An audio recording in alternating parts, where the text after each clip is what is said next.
नमस्कार। एक बार फिर उपस्थित हैं एक नए विषय के साथ।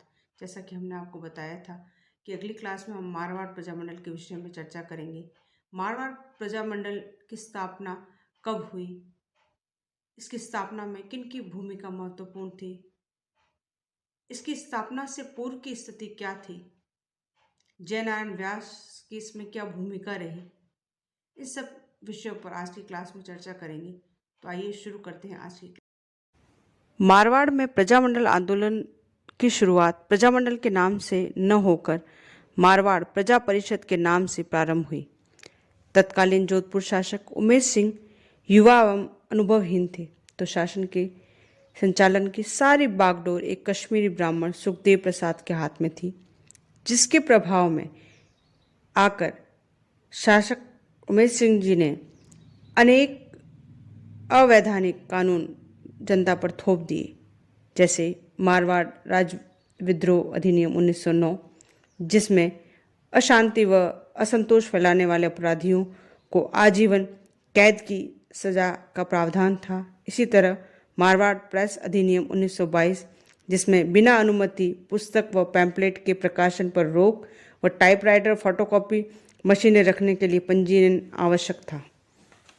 ऐसी स्थिति में जनता में आक्रोश था। 1920 में जोधपुर में दुर्गा शंकर की अध्यक्षता में मारवाड़ सेवा संघ की स्थापना हुई, जिसके मंत्री प्रयागराज भंडारी थे। यह संस्था राजस्थान सेवा संघ से जुड़ी हुई थी। इसके सक्रिय सदस्यों में जयनारायण व्यास, कानमल, भंवरलाल शराफ, गिरधारी लाल जैसलमेरिया आदि थे। इसी क्रम में 1921 में एक अन्य संस्था मारवाड़ हितकारिणी सभा का गठन किया गया, जो वैसे तो राज परिवार के प्रति अपूर्ण निष्ठा का प्रदर्शन करती थी, परंतु फिर भी इसने 29 अक्टूबर 1923 को राज्य सरकार एवं महाराष्ट्र के द्वारा कस्टम विभाग के अधीन मादीना पशु अर्थात दुधारू पशुओं के निकासी पर प्रतिबंध के आदेश जारी किए, जिसका जनता ने कड़ा विरोध किया। जयनारायण व्यास द्वारा महाराज व राज्य सरकार को जनता की ओर से ज्ञापन व राज्य अधिकारियों से मुलाकात कर इस आदेश को वापस लेने के लिए अनुरोध किया, किंतु सुखदेव प्रसाद आदि ने महाराज पर दबाव डाला कि वे आदेश वापस न लें, किंतु जनता के आक्रोश को देखते हुए 15 अगस्त 1924 को आदेश वापस ले लिया गया। सुखदेव प्रसाद ने मारवाड़ हितकारिणी के बढ़ते प्रभाव को समाप्त करने के लिए उसके समानांतर राजभक्त हितकारिणी सभा की स्थापना करवाई, परंतु ये संगठन सफल न हो सका। मारवाड़ हितकारिणी सभा समय समय पर अपने आंदोलन कर राज्य में उत्तरदायी शासन की स्थापना और नागरिकों के अधिकारों की मांग करती रही। 1925 में जोधपुर महाराज की इंग्लैंड यात्रा का भी कड़ा विरोध किया गया और ये अनुरोध भी किया गया कि अगर वे जाएं तो राज्य के प्रशासन का कार्यभार सुखदेव जैसे भ्रष्ट व्यक्ति को न दे और अजीत सिंह को ये कार्य सौंपा जाए। इस पर गवर्निंग जनरल काउंसिल के वरिष्ठ सदस्य सुखदेव प्रसाद ने तत्कालीन पुलिस इंस्पेक्टर जनरल M.R. कोठावाला के साथ मिलकर 19 मार्च 1925 को स्टेट काउंसिल से एक आदेश पारित करवाकर मारवाड़ हितकारिणी सभा के सदस्य प्रताप चंद्र सोनी, चांदमल सुराणा, शिवकरण जोशी को देश निकाला तथा अन्य सदस्यों आनंदराज व्यास, अमरचंद मोथा, अब्दुल अंसारी, कसूरकरण, जयनारायण व्यास आदि को 10 नंबरी अपराधी घोषित करवा दिया, अर्थात आदतन अपराधी, और रोजाना थाने में हाजिरी देने की सजा सुना दी। इससे नाराज होकर जयनारायण व्यास बीकानेर चले गए और बाद में बगड़ी गांव में अध्यापन का कार्य किया और जन चेतना प्रसारित की। अंत में वे ब्यावर आ गए और उसी को अपना कार्य क्षेत्र बनाया।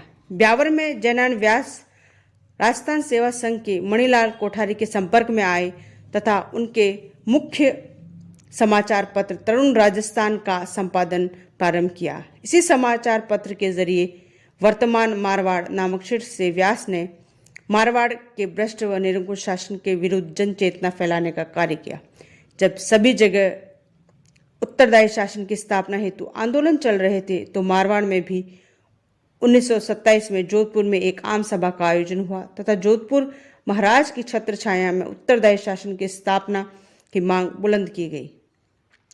11-12 अक्टूबर 1929 को जोधपुर में 2 दिवसीय मारवाड़ लोक राज्य परिषद का प्रथम अधिवेशन बुलाने का निर्णय किया गया, किंतु उसके आयोजन पर रियासत ने तुरंत प्रतिबंध लगा दिया, जिससे नाराज होकर जयनारायण व्यास ने मारवाड़ यूथ लीग की स्थापना की घोषणा कर दी, जिसे रियासत के आईजी कोटेवाला ने बोल्शेविक कार्रवाई की संज्ञा दी।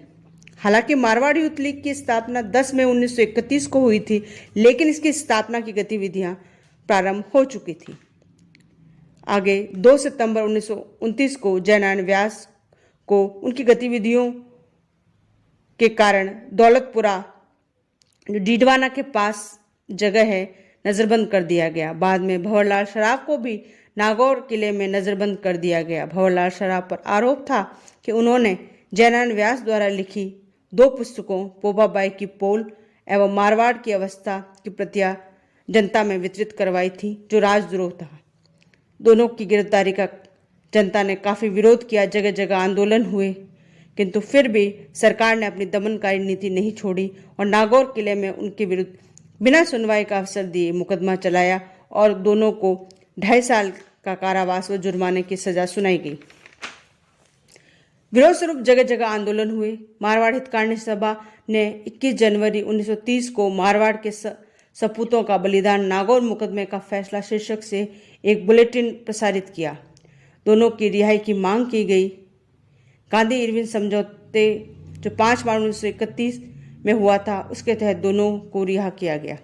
इसी बीच 5 अप्रैल 1930 को गांधी जी द्वारा सविनय अवज्ञा आंदोलन के अनुक्रम में जोधपुर के जसवंत कॉलेज व दरबार हाई स्कूल ने भी हड़तालें, जुलूस व आम सभाएं की, जिसका बर्बरतापूर्वक पुलिस ने दमन किया। मारवाड़ यूथ लीग की गतिविधियों से भयभीत होकर राज्य सरकार द्वारा उनकी सभाओं, जुलूसों पर प्रतिबंध लगा दिया गया और इस संस्था को अवैध घोषित किया। किंतु इससे पूर्व ही मारवाड़ यूथ लीग के कार्यकर्ताओं ने बाल भारत सभा नाम की एक अन्य संगठन की स्थापना कर दी थी, जिसने मारवाड़ हितकारिणी सभा के कार्य को आगे बढ़ाया। इसके मंत्री छगनलाल चौपासनी वाले थे। 24 और 25 नवंबर 1931 को पुष्कर में चांदकर्ण शारदा की अध्यक्षता में मारवाड़ राज्य लोक परिषद की बैठक हुई, जिसके सचिव जयनारायण व्यास थे। इस कार्यक्रम में कस्तूरबा गांधी, काका साहब कालेकर, मणिलाल कोठारी आदि लोग सम्मिलित हुए, लेकिन आयोजन में उपद्रव फैलाने हकीम निसार अहमद के नेतृत्व में रियासत के षड्यंत्र से कुछ गुंडों ने अधिवेशन में गड़बड़ी फैलाई तथा लाठियों के प्रहार किए, जिसमें जयनारायण व्यास को भी चोटें आईं। इसी बीच गणेश लाल व्यास ने गरीबों की आवाज शीर्षक से एक कविताओं का संग्रह प्रकाशित किया। 1931 से 1933 के बीच में मारवाड़ हितकारिणी सभा, मारवाड़ यूथ लीग तथा बाल भारत सभा को अवैध घोषित कर दिया गया। ऐसी परिस्थितियों में 1934 में भंवरलाल सराफ की अध्यक्षता में मारवाड़ प्रजामंडल की स्थापना की गई, जिसके अन्य सदस्य रणछोड़ दास गट्टानी व पुरुषोत्तम प्रसाद नैयर थे। 1935 में मारवाड़ प्रजामंडल ने कृष्णा दिवस मुंबई में मनाया, क्योंकि कृष्णा कुमारी नामक एक साधारण युवती का अपहरण राज परिवार के उच्च व्यक्ति की मिलीभगत से कर दिया गया था। 1936 में कक्षा 8 से स्नातक तक की फीस बढ़ोतरी का विरोध करते हुए शिक्षा दिवस प्रजामंडल द्वारा मनाने की घोषणा की। 1936 में अखिल भारतीय देशी लोक परिषद के अध्यक्ष पट्टाभी सीतारमैया एवं उनके सचिव मणिशंकर व मौलाना तबलीग हुसैन के साथ वे जोधपुर आए और यहाँ के आंदोलन को गति दी। 16 मई 1938 में मारवाड़ लोक परिषद की स्थापना की गई। 1939 में बीकानेर के महाराजा गंगा सिंह की सिफारिश पर तत्कालीन मुख्यमंत्री डोनाल्ड फील्ड ने जयनारायण व्यास के जोधपुर में प्रवेश पर लगी रोक हटा दी। तब जयनारायण व्यास ने मारवाड़ में आंदोलन की बागडोर अपने हाथों में ले ली। मारवाड़ सरकार के केंद्रीय सलाहकार मंडल में भी जयनारायण व्यास को सम्मिलित किया गया, परंतु भारत छोड़ो आंदोलन के दौरान उन्होंने ये पद छोड़ दिया। आगे आने वाले आंदोलनों में भी जयनारायण व्यास ने सक्रिय रूप से भाग लिया और मारवाड़ में जन चेतना फैलाने का महत्वपूर्ण कार्य किया। इस प्रकार हम देखते हैं कि मारवाड़ प्रजामंडल की गतिविधियां अवश्य महत्वपूर्ण रही, लेकिन इससे पूर्व भी स्थापित मारवाड़ हितकारिणी सभा, मारवाड़ यूथ लीग, बाल भारत सभा जैसी संस्थाएं थीं, जिन्होंने मारवाड़ में उत्तरदायी शासन की स्थापना हेतु प्रयास किए और नागरिक अधिकारों की मांगे की, जिसमें वे काफ़ी सफल भी रहे। मारवाड़ में जन चेतना फैलाने के लिए इन संस्थाओं ने महत्वपूर्ण कार्य किया और मारवाड़ में स्वतंत्रता आंदोलन को गति दी। आशा है आज की क्लास आपको पसंद आई होगी। पसंद आए तो क्लास को लाइक करें, आगे अपने मित्रों के साथ शेयर करें और अगर चैनल को सब्सक्राइब नहीं किया है तो इसे सब्सक्राइब करें। आगे ऐसे ही महत्वपूर्ण क्लासेस लेके फिर उपस्थित होंगे। तब तक के लिए शुक्रिया।